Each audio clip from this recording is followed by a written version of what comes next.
So, do you have any practical advice on how I can improve my ability to concentrate and pay attention to the world around me? Often the devil's in the details, but some practical advice is, regulate your habits.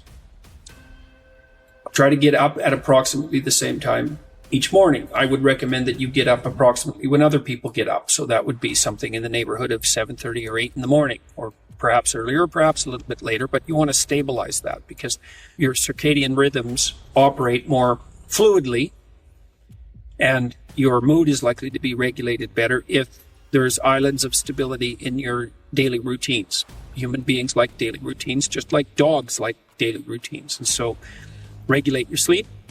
I would say when you get up in the morning, eat breakfast. That's a really important thing to do.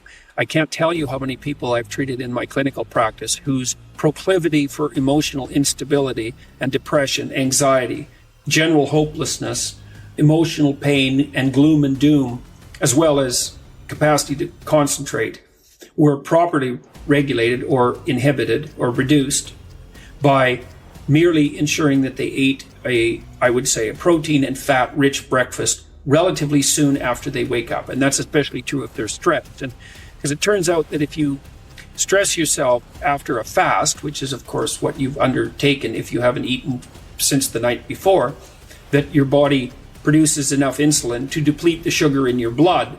And then it's very difficult for you to become regulated properly with regards to your metabolism until you sleep again. And so regulating your sleep and your breakfast eating habits in particular can be a very effective way of regulating your mood and increasing your capacity to concentrate. The other thing I would say is that spending some time scheduling your time is also extraordinarily useful. And so I can tell you a little bit about how to use schedules effectively. So the first thing I would say is that you should develop a long-term plan.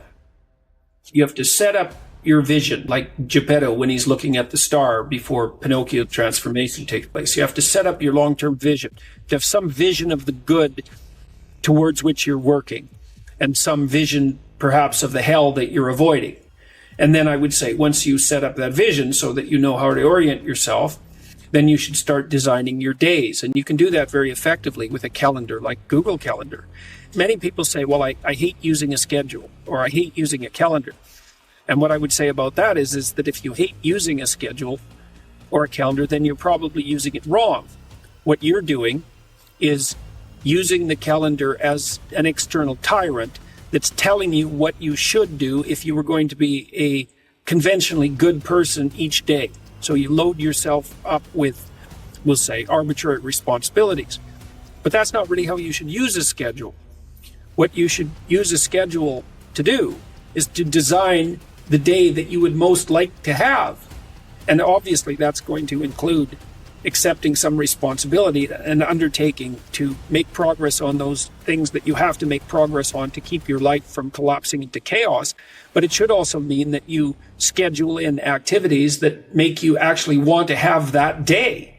And so if you're using a schedule properly, it can be your friend. And that can also be something that can increase your capacity to concentrate. And then I would say, well, if you're very scattered, then you can start to train yourself. You might say, well, I need to learn to read without distraction. Okay, well, for the next week, I'm going to read 10 minutes a day, and I'm going to try to limit the distractions. And if you're successful at that, then you could try 12 minutes a day. And if you're successful at that, you could try 15 minutes a day.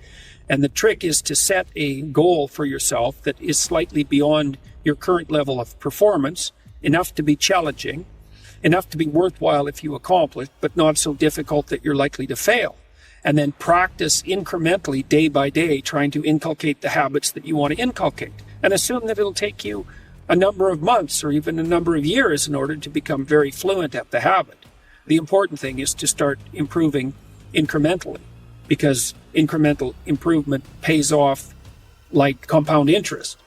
And so I would also say that the trajectory that you're on is more important than your starting point. And that's also an extraordinarily optimistic observation, because it means that direction is more important than current position. And I mean, current position matters, obviously, but I don't think it does matter as much as direction. So if you want to learn to concentrate more, define what constitutes concentration. break it into micro habits, and then start practicing instantiation of those micro habits.